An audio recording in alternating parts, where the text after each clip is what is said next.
Doctor Neetu रानी आपके अपने YouTube channel Saraswati education time में आप लोगों का फिर से स्वागत करती हूँ। आज का जो टॉपिक है, आज जो मैं टॉपिक पढ़ाने जा रही हूँ वो है रस। रस जिसके अंतर्गत हम पढ़ेंगे परिभाषा, भेद एवं उदाहरण। आप जानते हैं कि जो हम काव्य या कविता पढ़ते हैं उसमें बहुत सारी चीज़ें होती हैं, जैसे रस होते हैं, अलंकार होते हैं, छंद होते हैं। तो उन्हीं में कविता का ही एक प्रमुख तत्व, काव्य के एक प्रमुख तत्व के आधार पर देखते हैं। अब काव्य से हमारा तात्पर्य उसी साहित्य से है ना। पूर्व में आपको पता है प्राचीन काल में हमारा जो साहित्य लिखा गया था उसका रूप क्या था? काव्यमय था, है ना। काव्यमय था। क्यों काव्यमय था ये भी मैंने आपको पहले के वीडियोस में बताया कि काव्य में इसलिए रखा गया था ताकि जो आपको पता है प्राचीन काल में जो हमारी भाषा क्या थी? संस्कृत थी। और संस्कृत में श्लोक हुआ करते थे जो काव्यात्मक होते थे, संगीतात्मक होते थे, यानी उनमें संगीत की धुन थी, लय थी, ताकि वो शिष्यों को आसानी से याद हो सके। क्योंकि आपको पता है कि पूर्व में जितना भी साहित्य लिखा गया था उसकी भाषा संस्कृत थी, और संस्कृत भाषा कैसी होती है? संयोगात्मक होती है। संयोगात्मक का मतलब होता है जुड़ी हुई।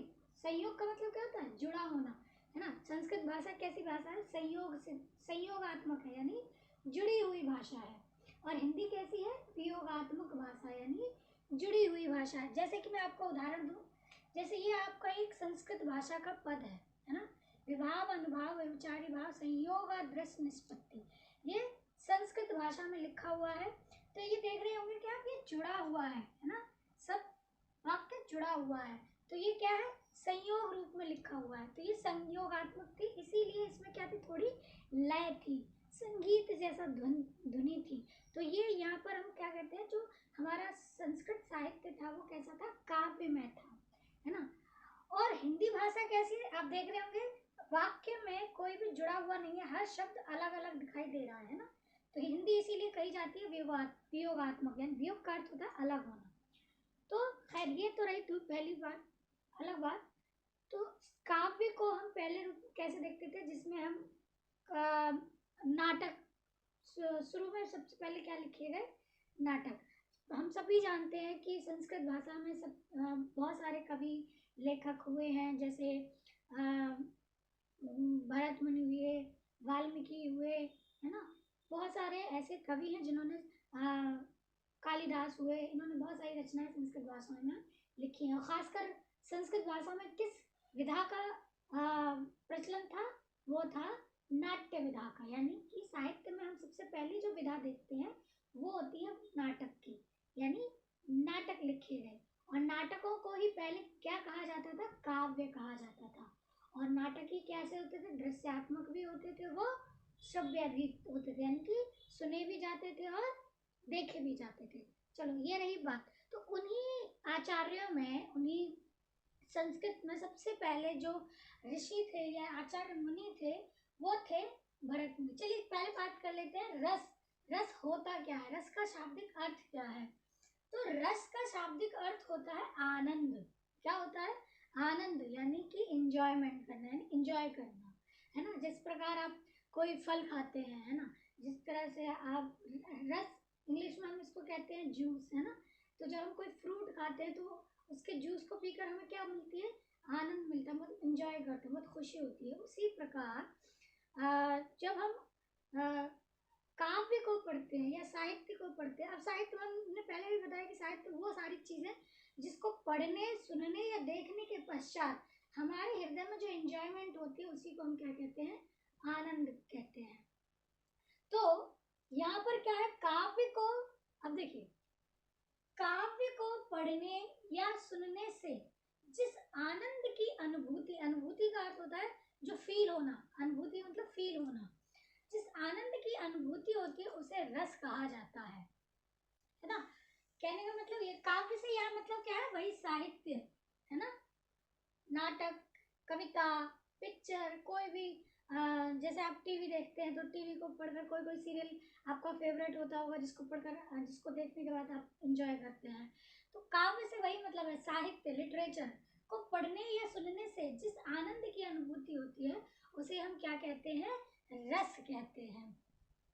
तो सबसे पहले जो परिभाषा हमें देखने को मिलती है वो संस्कृत भाषा में देखने को मिलती है। संस्कृत के बहुत बड़े कवि रहे हैं, आचार्य रहे हैं, जिनका नाम है भरत मुनि। क्या नाम है, भरत मुनि। इन्होंने अपनी ग्रंथ लिखा, इनकी जो रचना थी उसका नाम था नाट्य शास्त्र। क्या था, नाट्य शास्त्र। इनकी रचना का नाम क्या था, भरत मुनि की रचना का नाम नाट्य शास्त्र। इन्होंने बहुत सारे नाटक लिखे, नाटकों के नाटक क्या होता है ये बताया, नाटक के लक्षण क्या है ये बताया, नाटक की विशेषताएं क्या है ये, पूरा नाट्य शास्त्र यानी नाटकों का शास्त्र पूरा इन्होंने लिखा। और उसी नाट्य शास्त्र के अंतर्गत इन्होंने बताया कि नाट्य शास्त्र के प्रमुख गुण क्या है, प्रमुख तत्व क्या है। तो नाट्य, क्योंकि मैंने पहले ही बताया कि पूर्व में किसकी रचना हो रही थी, नाटकों की रचना हो रही थी। तो नाटकों की रचना कैसी होनी चाहिए, उनमें कौन कौन से गुण होने चाहिए, उनकी विशेषताएं क्या होनी चाहिए, उनमें कौन कौन से तत्व होने चाहिए, इन सबों पर जो समग्र रूप से जो सामग्री प्रदान की, जो शास्त्र लिखा, वो थे भरत मुनि। इनकी रचना का नाम है नाट्य शास्त्र यानी नाट्य का शास्त्र। और वहां पर वो बताते हैं कि नाट्य के लिए जो सबसे जरूरी गुण यानी नाट्य की जो आत्मा है यानी काव्य की जो आत्मा है वो क्या है, रस है। यानी नाटक में सबसे प्रमुख गुण क्या होना चाहिए, उसमें रस होना चाहिए। ये बात भरत मुनि सिद्ध करते हैं। सबसे पहले सिद्धांत किसने दिया, भरत मुनि ने दिया कि काव्य में या नाट्य में कौन सा गुण होना चाहिए, रस होना चाहिए। क्योंकि जब तक रस नहीं होगा, जब तक आनंद प्रदान करने वाले गुण नहीं होंगे, तब तक जो है पाठक क्या हो जाएगा, बोर हो जाएगा, देखने भी नहीं आएगा। तो जब तक उसमें रस नहीं होगा, क्योंकि एक बार जब नाटक में इंसान रस को पकड़ लेता है, उसे अच्छा लगने लगता है, तो वो बार बार उसको देखने आता है। लेकिन यदि वही गुण नहीं होगा आकर्षित करने वाला, मन को अच्छा लगने वाली चीज ही नहीं होगी, तो वो पाठकों को या दर्शकों को अपने पास कैसे लुभाएगा। तो भरत मुनि ने इसी चीज को प्रतिपादित करते हुए सबसे पहले क्या बताया कि काव्य के लिए जो जरूरी तत्व है ना, लेखन के लिए या दर्शकों के लिए, वो है रस। तो वो क्या बताते हैं, रस के बारे में क्या परिभाषा देते हैं, वो बताते हैं कि विभाव अनुभाव व्यवचारी संयोग अदृश्य निष्पत्ति। अर्थात इस पद का जो अर्थ है कि विभाव, अनुभाव तथा संचारी भावों के संयोग से रस की निष्पत्ति होती है। विभाव, अनुभाव, अब इसमें 3-4 चीजें हैं, विभाव, अनुभाव, संचारी भाव, ठीक है। इनके संयोग से यानी जब ये तीनों जुड़ जाते हैं, विभाव जुड़ जाए, अनुभाव जुड़ जाए, संचारी भाव जुड़ जाए, इनके संयोग से रस की निष्पत्ति होती है। किसकी निष्पत्ति होती है, निष्पत्ति का अर्थ होता है बच्चा उत्पत्ति। उत्पत्ति यानी उत्पन्न होना।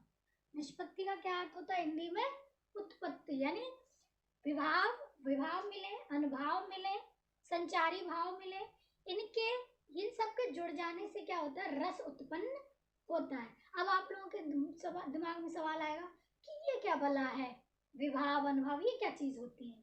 जाहिर सी बात है कि और इन सब के मिलने से रस कैसे निर्माण होगा। तो आगे हम इन्हीं प्रश्नों का उत्तर आपको देने जा रहे हैं कि आखिर ये बलाएं क्या है, कि विभाव क्या है, अनुभाव क्या है और ये संचारी भाव क्या है।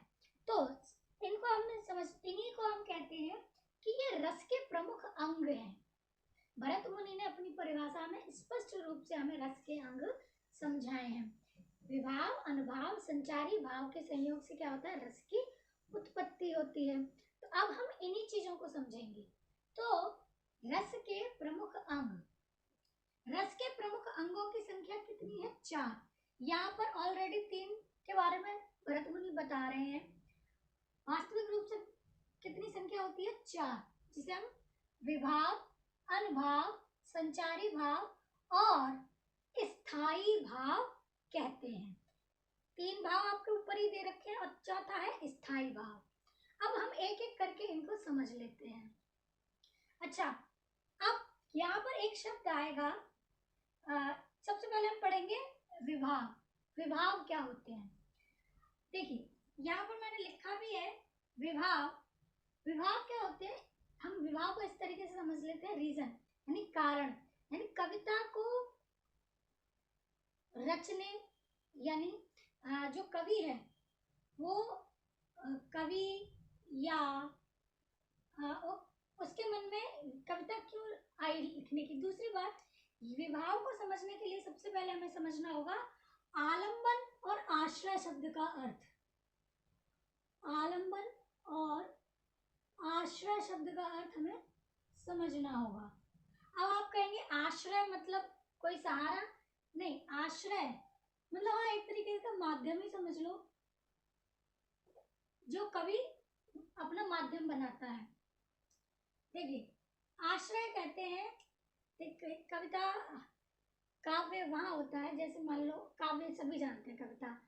अब मान लो श्री कृष्ण और राधा है ना। अब राधा जो है, आप लोग बहुत सारे सॉन्ग्स देखते हैं ना टीवी में, बहुत सारे गाने चलते हैं, तो आप क्या देखते हैं, एक तरफ हीरो होता है एक तरफ हीरोइन होती है ना। तो हीरो, आपने अक्सर करके ये स्वाभाविक है कि हीरो के मन में हीरोइन को देखकर ही क्या होता है, मतलब वो गाने लगता है और उसके मन में बहुत सारे ख्याल आने लगते हैं। तो हीरो क्या है, आश्रय है, और हीरोइन क्या है, आलंबन है। हीरो जब पहली बार हीरोइन को देखता है ना, तो हीरो हीरोइन को जब पहली बार देखता है तो उसकी बहुत सारी, सिर्फ हीरोइन को देखने भर से काम नहीं होता, बहुत सारी चीजें उसके साथ घटित होती है। उसकी खूबसूरत आंखें है ना, उसका पूरा शारीरिक ढांचा, उसके बाल, उसके कपड़े, और उसके साथ साथ उसके आसपास का वातावरण है ना।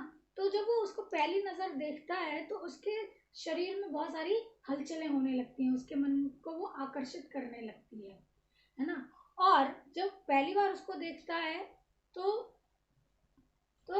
आलंबन के हृदय में क्या होता है, बहुत सारी चीजें होने लगती हैं, उसका मन प्रसन्न होने लगता है, खुश होने लगता है, और वो बहुत सारी चेष्टाएं करने लगता है। अब जैसे ही वो उसको आकर्षित होकर देखता है तो जाहिर सी बात है उसके चेहरे के एक्सप्रेशन चेंज होने लगते हैं, है ना। जब हम किसी को बहुत ज़्यादा, कोई हमें अच्छा लगता है और वो हमारे सामने से गुजरे, तो आपने देखा होता है हमारे चेहरे के भाव एकदम चेंज हो जाते हैं, है ना। आपके खुद के एक्सपीरियंस भी होंगे, जब हम किसी को चाहते हैं या किसी को देखकर हमारा मन खुश हो जाता है, तो जैसे ही वो हमारे सामने से गुजरे या कभी आके खड़ा हो जाए तो हमारे चेहरे के एक्सप्रेशन चेंज होने लगते हैं।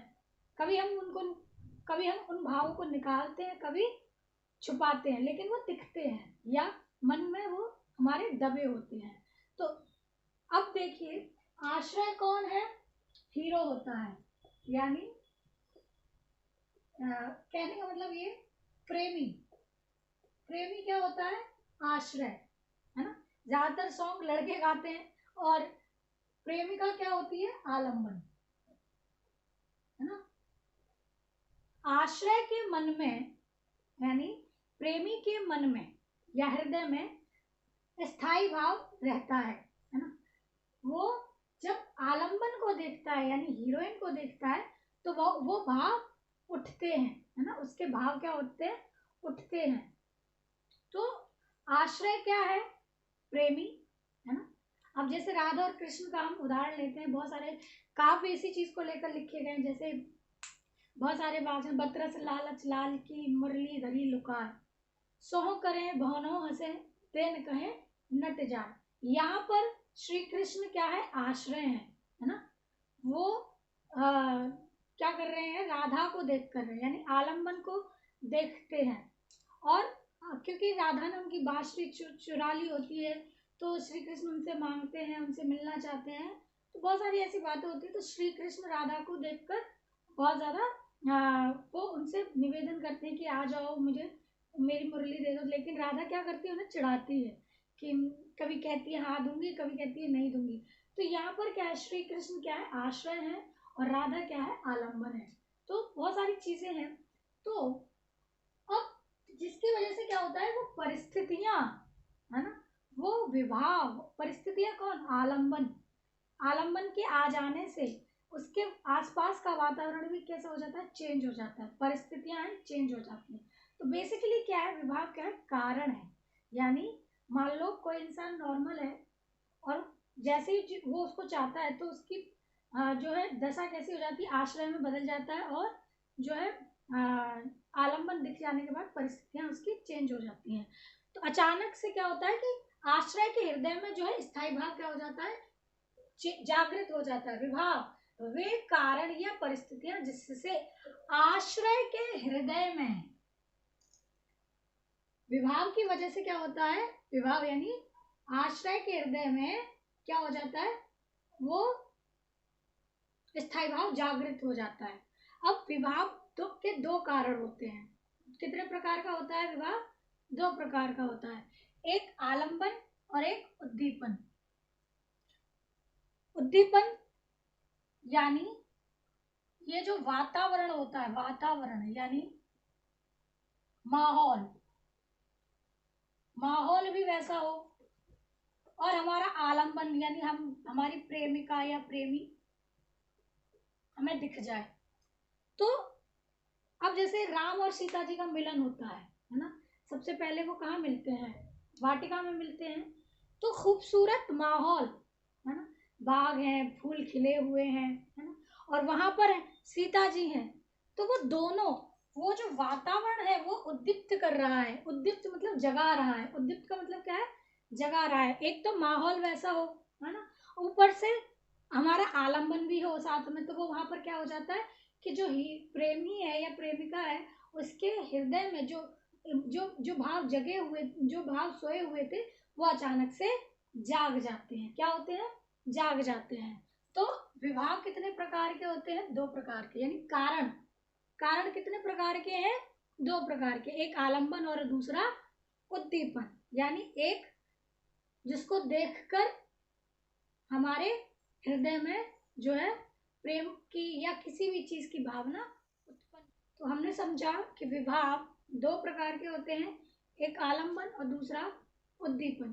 आलंबन मेन होता है, यानी हमारा जो प्रेमी है या प्रेमिका है वो हमारा आलंबन है, और उद्दीपन क्या है, उस प्रेमी और प्रेमिका के आसपास का जो वातावरण है ना, जिसकी वजह से उसके जो सौंदर्य में निखार आ रहा है, या उसके जो भाव हैं वो बहुत ज़्यादा जागृत हो रहे हैं। जैसे कहते हैं ना, गिटार बजने लगते हैं जब भी हम अपने लवर को देखते हैं या लव को देखते हैं, तो क्या होता है, गिटार कहते हैं ना कि चारों तरफ घंटियां बजने लगती हैं। तो इस तरीके का जो वातावरण होता है वो उद्दीपन विभाव कहलाता है। और आलम्बन तो हम सभी जानते हैं, जिसकी वजह यानी वो हमारा वजह, वो हमारा कारण। तो विभाव क्या है, कारण होते हैं। तो देख लीजिए, विभाव वे कारण या परिस्थितियां जिससे आश्रय के हृदय में स्थायी भाव जागृत होता है, यानी कि जो भावनाएं दबी थी वो जागृत हो जाती हैं। स्थायी स्थायी भाव वो भाव होते हैं जो मूल रूप से अंदर होते ही होते हैं, और समय पाकर वो, समय या परिस्थितियां पाकर वो जागृत हो जाते हैं।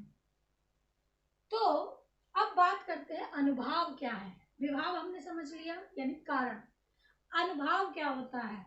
अब देखिए, अनुभाव विभाव के कारण, यानी हमने देखा आलंबन और उद्दीपन के द्वारा आश्रय के हृदय में स्थायी भाव जागृत होने या उद्दीप्त होने पर आश्रय में जो चेष्टाएं या क्रियाएं होती हैं उन्हें अनुभाव कहते हैं। यानी जैसे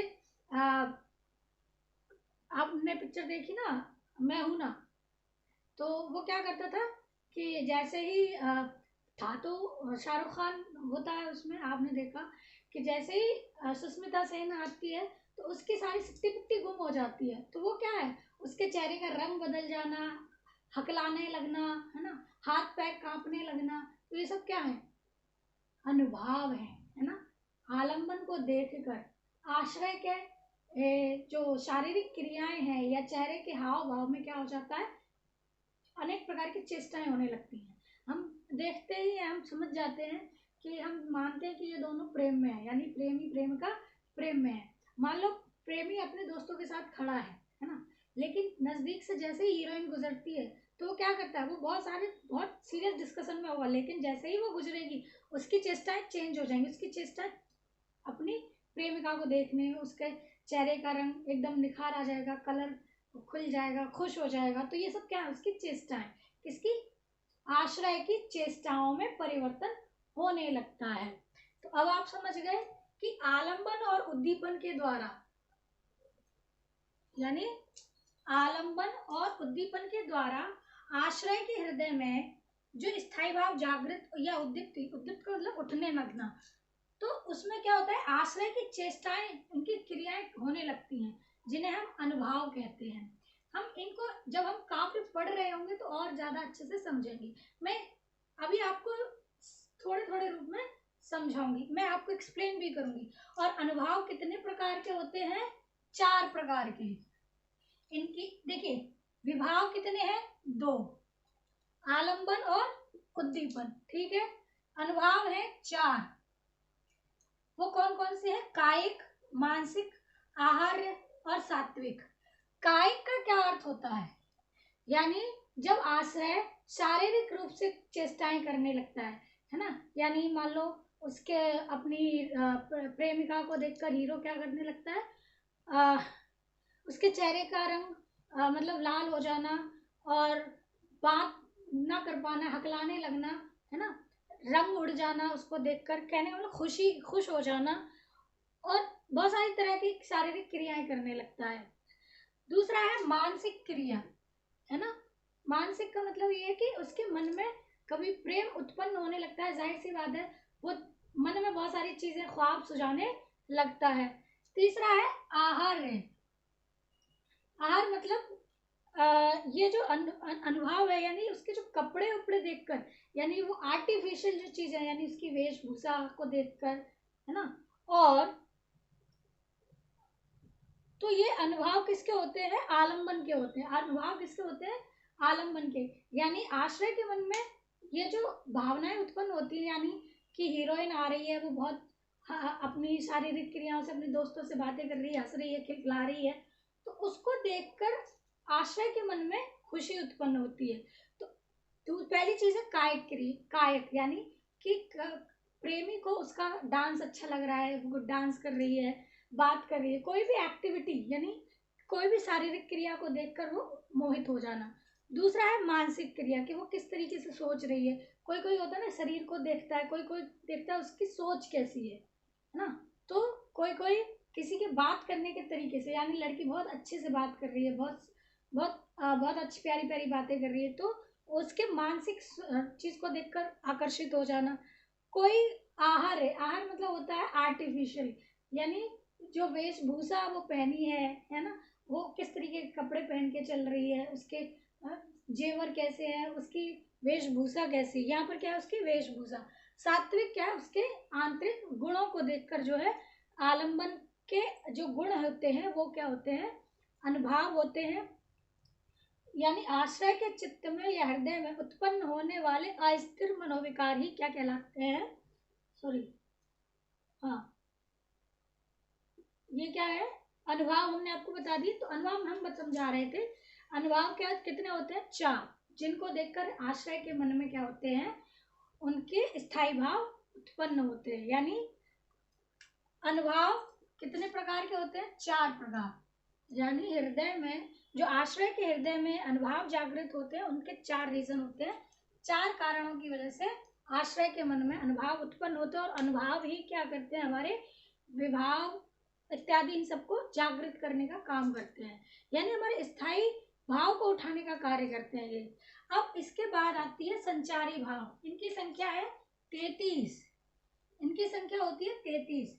अब देखिए आश्रय के चित्त में, मन में, हृदय में उत्पन्न होने वाले अस्थिर, अस्थिर मतलब थोड़ी देर के लिए वो जागृत होते हैं, है ना, थोड़ी देर के लिए वो जागृत होते हैं, फिर गायब हो जाते हैं। ये भाव कहते हैं 2 सेकंड के लिए उठते हैं और फिर शांत हो जाते हैं। कि आश्रय के चित्त में, मन में, हृदय में उत्पन्न होने वाले अस्थिर मनोविकार, यानी मन में जो चीजें होती हैं उनको ही हम क्या कहते हैं, संचारी भाव कहते हैं। ऐसे समझ लीजिए कि जैसे ही प्रेमी आई या प्रेमिका आया, प्रेमी आया या प्रेमिका आई, तो मन में एकदम खुशी उत्पन्न हुई, तो 2 सेकंड के लिए उसका मन बड़ा प्रसन्न होता है। जैसे ही गुजरी अचानक से उसे याद आता है कि नहीं मैं कुछ और काम कर रहा था, है ना। कभी कभी ऐसा होता है ना कि मान लो किसी पर गुस्सा हो, है ना, और आप अपना गुस्सा दबाए बैठे हो और कोई किसी ने ऐसी बात कह दी, आप रोने लगते हो और रोकर क्या होता है, थोड़ी देर रोते फिर शांत हो जाते हो। तो ये ऐसी चीजें हैं, संचारी भाव होते हैं, थोड़ी देर के लिए उठते हैं और शांत हो जाते हैं। अच्छा, अब है स्थायी भाव। स्थायी भाव क्या होता है? हृदय में मूल रूप से स्थायी रहने वाले भाव ही स्थायी भाव कहलाते हैं। ये जन्म से होते हैं, यानी किसी व्यक्ति, हर व्यक्ति के अंदर ये जन्म से होते हैं, है ना। बचपन से ही उसके मन में ये स्थायी भाव होते हैं, लेकिन समय पर ही ये निकलते हैं। जैसे मान लो कोई छोटा बच्चा है ना, वो अभी माँ बाप के प्रेम से ही को ही प्रेम जानता है, लेकिन जैसे ही वो बड़ा होता है, धीरे धीरे धीरे 18 या 20 साल का, धीरे धीरे देखता है कि वो किसी और प्रेम की भी बात कर रहा है ना, वो किसी और प्रेम के प्रति भी आकर्षित हो रहा है। तो वो प्रेम और दूसरे प्रेम में अंतर हो जाता है, तो वो समय पर उठता है ना।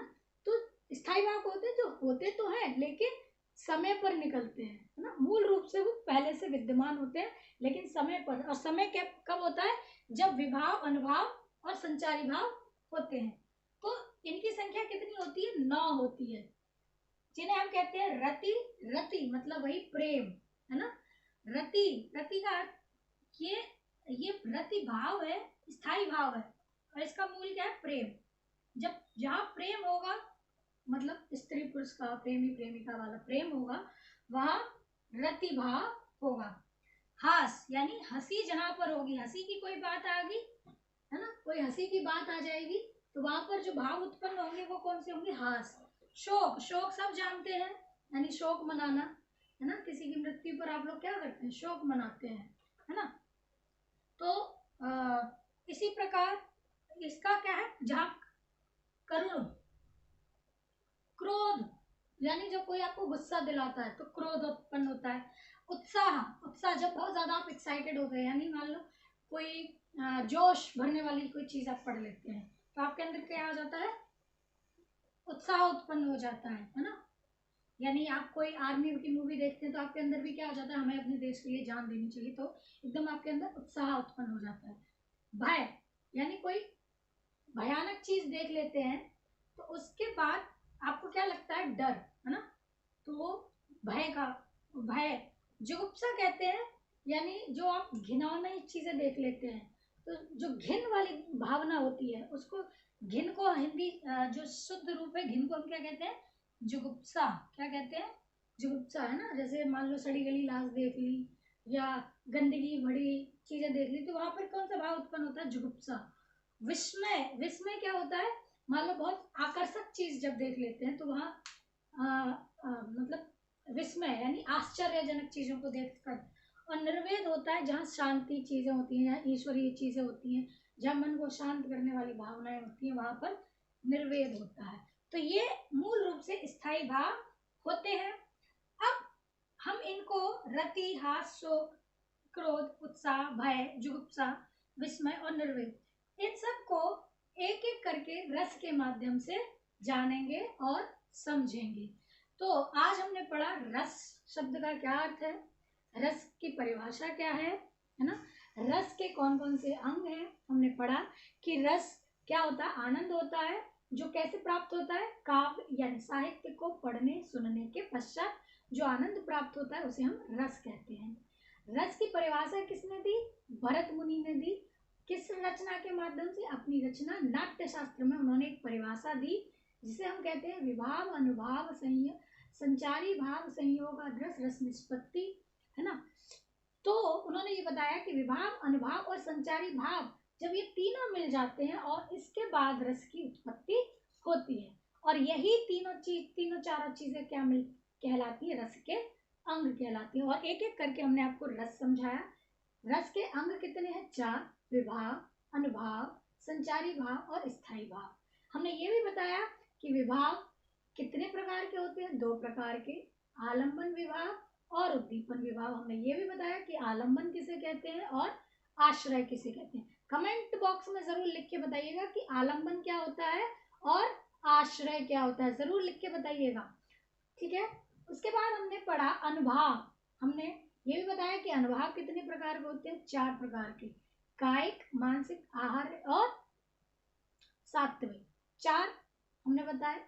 इसी प्रकार संचारी भावों की संख्या है 33। ऐसे भाव जो हमारे अंदर हैं वो 33 प्रकार के हैं, जो छोटे छोटे होते हैं, जो 2 सेकंड के लिए उठते हैं बैठ जाते हैं। गुस्सा करना, गुस्से में चिल्लाना, चीखना, ये सब क्या है, संचारी भाव है। चीखते हैं, चिल्लाते हैं, हमारा गुस्सा ठंडा हो जाता है, रोते हैं, बिलखते हैं, ठंडा हो जाता है, बहुत सारी चीजें होती हैं। इसके अलावा हमने स्थायी भाव, मेन क्या है हमारा स्थायी भाव, ये तीनों चीजें मिलकर हमारे स्थायी भाव को जागृत करती हैं। कौन कौन सी, विभाव, अनुभाव और संचारी भाव, जो हमारे स्थायी भाव को जागृत करती है। तो रस मूल रूप से हमारे स्थायी भावों का एक भंडार है, जो आगे अब हम पढ़ेंगे अगली क्लास में रस के प्रकार, भेद और उदाहरण।